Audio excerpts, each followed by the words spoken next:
रामचरितमानस से। बालकांड और प्रसंग है सती का दक्ष यज्ञ में जाना। दक्ष यानी कि सती के पिता और सती यानी कि मां पार्वती। दक्ष लिए मुनि बोले सब, करन लगे बड़ जाग। जाग यानी कि यज्ञ। नेवत सादर सकल सुर, जे पावत मख भाग। दक्ष ने सब मुनियों को बुला लिया और वे बड़ा यज्ञ करने लगे। जो देवता यज्ञ का भाग पाते हैं, दक्ष ने उन सबको आदर सहित निमंत्रित किया। किन्नर नाग सिद्ध गंधर्वा, बदुन समेत चले सुर सरबा। विष्णु बिरंच महेश बिहाई, चले सकल सुर जान बनाई। दक्ष का निमंत्रण पाकर किन्नर नाग सिद्ध गंधर्व और सब देवता अपनी अपनी स्त्रियों सहित चले। विष्णु ब्रह्मा और महादेव जी को छोड़कर सभी देवता अपना अपना विमान सजाकर चले। सती विलोक व्योम विमाना, जात चले सुंदर विधि नाना। सुर सुंदरी करही कल गाना, सुनत श्रवण छूटई मुनि ध्याना। सती जी ने देखा कि अनेकों प्रकार के सुंदर विमान आकाश मार्ग में चले जा रहे हैं। देव सुंदरियां मधुर गान कर रही हैं और जिन्हें सुनकर मुनियों का ध्यान छूट जाता है। पूछे तब शिव कहो बखानी, पिता यज्ञ सुनी कछुहर सानी।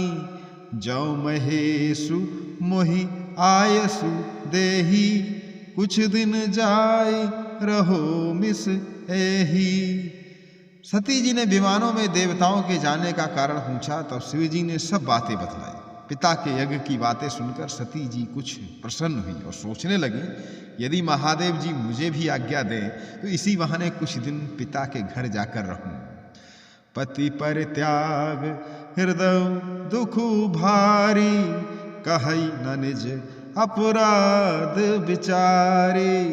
बोली सती मनोहर बानी, भय संकोच प्रेम रस सानी। और क्योंकि उनके हृदय में पति द्वारा त्यागी जाने का बड़ा भारी दुख था, पर अपना अपराध समझकर वे कुछ कहती न थी।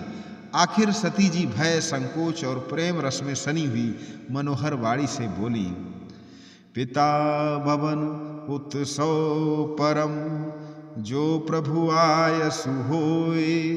आयसु यानी कि आज्ञा।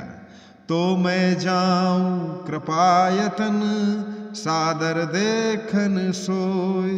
हे प्रभु, मेरे पिता के घर बहुत बड़ा उत्सव है, यदि आपकी आज्ञा हो तो हे कृपाधाम, मैं आदर सहित उसे देखने जाऊं। सती जी ने काफी प्रयास किया और निवेदन किया, कहू नीक मोरेहु मन भावा, यह अनुचित नहीं नेवत पठावा। दक्ष सकल निज सुता बोलाई, हमरे बयर तुमहु बिसराई। शिव जी ने कहा, तुमने बात तो अच्छी कही, ये मेरे मन को भी पसंद आई, पर उन्होंने न्योता नहीं भेजा और ये अनुचित है। शिव जी ने कहा कि दक्ष ने अपनी सब लड़कियों को बुलाया, किंतु हमारे बैर के कारण उन्होंने तुमको ही बुला दिया।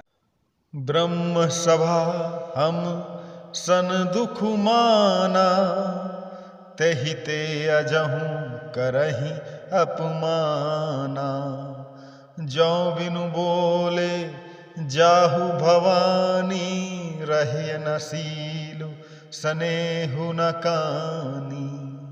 एक बार ब्रह्मा जी की सभा में हमसे अप्रसन्न हो गए थे, उसी से वे अब भी हमारा अपमान करते हैं। हे भवानी, जो तुम बिना बुलाए जाओगी तो न शील स्नेह ही रहेगा और न मान मर्यादा ही रहेगी।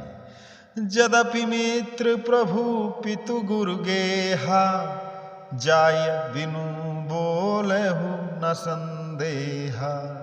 तदपि विरोध मान जहाँ कोई, तहाँ गए कल्याण न होई। यद्यपि इसमें संदेह नहीं कि मित्र, स्वामी, पिता और गुरु के घर बिना बुलाए भी जाना चाहिए, तो भी जहाँ कोई विरोध मानता हो उसके घर जाने से कल्याण नहीं होता।